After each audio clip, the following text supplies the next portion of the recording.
As US Navy ships head to the peninsula, China warns of conflict at any moment. Civilians living under a crippling siege for more than 2 years have begun to leave 4 besieged towns in Syria. Russia's foreign minister denounces the US missile strike in Syria as an act of aggression.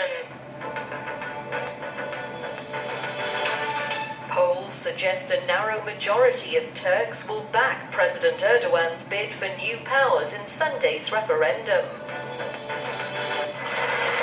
As US Navy ships head to the Korean peninsula, Pyongyang has accused Washington of pushing the region to the brink of war.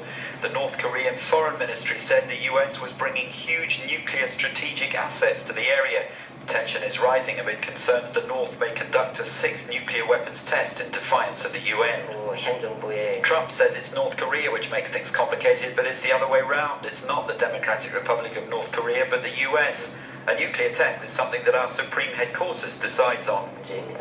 The Trump administration has warned that the US policy of strategic patience with North Korea is over. Vice President Mike Pence visits South Korea on Sunday as part of an Asian tour.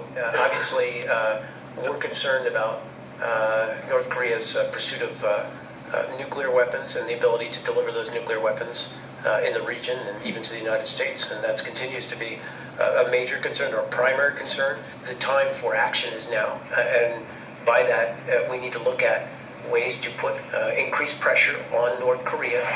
China, which opposes North Korea's weapons program, has warned that conflict could erupt at any moment and says military force can't resolve the tension. Beijing has called for talks to rid the peninsula of nuclear weapons. The Defense Ministry in Afghanistan thinks at least 36 suspected ISIL militants were killed when the US dropped a massive bomb. The Pentagon says the 21,600-pound GBU-43 bomb was dropped from an aircraft in the Achin district of the eastern province of Nangarhar, bordering Pakistan. This was the right weapon against the right target. I want to assure the people of Afghanistan that our forces take every possible precaution to prevent civilian casualties. The deaths have not been independently verified. However, officials say no civilians were harmed in the massive blast that destroyed a network of caves and tunnels. There were ISIL bases over there, and they were operating in the area, he says. Last night's bomb was huge. When it dropped, everyone was shaking. I think it killed 70 or 80 of them. It's good they were eliminated. No civilians were there at all. The GBU-43 is known as the mother of all bombs. It is a GPS-guided munition that had never before been used in combat since its first test in 2003.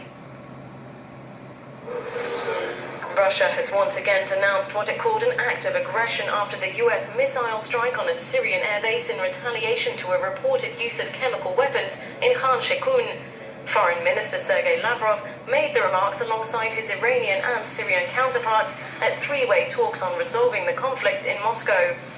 The alliance supporting Syrian President Bashar al-Assad held a joint press conference roundly condemning the US actions. Lavrov said that breaking international law is unacceptable and that such aggressive actions are aimed at undermining the peace process. Единогласно принята резолюция Совета Безопасности ООН.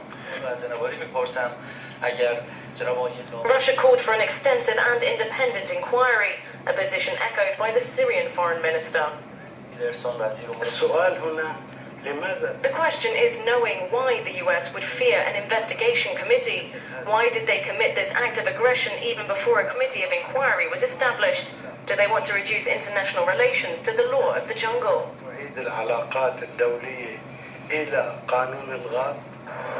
On Wednesday, Russia vetoed a UN Security Council resolution demanding a swift investigation into a chemical weapons attack in Syria, challenging claims that Assad was behind the chemical attack. Operations have begun to move residents away from 4 Syrian towns besieged by rebels and regime forces. An estimated 70,000 civilians have been living under a crippling siege in the 4 areas since 2015, where little food or aid has been allowed in. Early on Friday morning, hundreds of people from the government-held towns of Foua and Kafraya began to leave. while similar movements were underway in the rebel-held Madaya. The evacuation of Zabadani was apparently delayed. It marks the first phase of a deal struck between the warring sides in the conflict, involving a coordinated population swap of tens of thousands of residents. The opposition said the deal amounted to a forced demographic change to displace opponents of the regime away from the main cities in western Syria.